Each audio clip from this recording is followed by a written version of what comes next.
Baik, assalamualaikum teman-teman sekalian. Gua mau cerita sedikit ya. Mungkin teman-teman semuanya udah lihat juga nih. Ya, ada gambaran tidak jelas, ada gambaran yang tidak bersih, dan ada gambaran yang tidak rata. Itulah gambaran bagaimana diri kita memandang ke depan. Bagaimana kita melihat potensi diri kita sendiri. Kalau kita menganggap bahwasanya masa depan kita itu buruk, ya buruk nantinya. Kalau kita bisa melihatnya baik, ya baik. Jangan kita melihat bahwasanya yang masa depan kita itu akan baik ketika kita melakukan sesuatu hal yang itu aja kita lakukan. Melakukan keburukan juga, kita beranggapan akan baik juga ke depan. Tidak.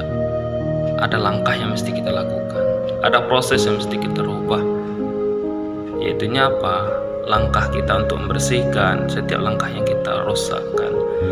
Ada tahapan yang kita perbaiki setiap kesalahan yang kita lakukan. Itulah. Kalau kita tidak pernah bersihkan itu, kalau kita tidak pernah melakukan perubahan itu, maka kita akan melihat masa depan kita akan mengalami masa depan kita akan tetap juga seperti apa awalnya. Jadi teman-teman harus juga ada tahapan yang mesti kita perhatikan. Bersihkan apa yang sudah mengotori dalam langkah kita, bersihkan apa yang membuat langkah kita itu tersendat-sendat, dan bersihkan semua halangan, cacian yang ada. Jadikan dia sebersih mungkin setiap proses langkah perubahan yang kita lakukan. Maka hasil akan sama seperti cermin. Kalau cermin kita bersihkan, maka dia akan ada gambaran kita bersih juga. Jadi kalau cerminnya kotor, ya kotor juga nanti akan kita lihat. Begitu juga masa depan kita.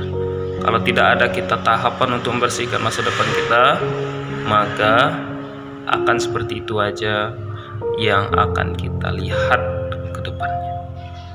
Ya, buat teman-teman sekalian, ini adalah yang paling penting kita ketahui. Ya, supaya nanti ke depannya yang kita harapkan, yang kita inginkan itu tercapai dengan mengawali sesuatu yang baik. Ya. Kita melakukan sebuah perubahan yang buruk, kita mengawali sesuatu niat baik dengan langkah yang buruk, maka dihilangkan dari sekarang. Jangan sampai kita terpengaruh, jangan sampai kita menjadi orang-orang yang hanya menginginkan masa depan baik saja tanpa memperhitungkan apapun namanya proses yang mulus itu. Jangan lupa untuk komen dan subscribe-nya. Terima kasih.